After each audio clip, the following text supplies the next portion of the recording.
सिंहस्थाच्या पार्श्वभूमीवर गोदावरी, वालदेवी, नासार्डी नद्यांवर 3 नवीन पुलांची उभारणी करण्यास महासभेने मंजुरी दिली आहे। गोदावरीवरील संत गाडगे महाराज पुलाचे रुंदीकरण, रॅम्प टाकण्यासह पुलाच्या कामासाठी 93 कोटींचा खर्च हा मंजूर करण्यात आला आहे।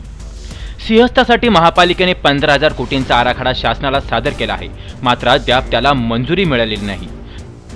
त्यानंतर शासनाने सिंहस्थासाठी प्राधिकरण स्थापन करण्यास मंजुरी दिली आहे। महापालिकेला आवश्यक कामे करण्यास तोंडी सूचना देण्यात आल्यानंतर महापालिकेने सिंहस्थ कामांच्या प्रस्तावांना चालना दिली आहे।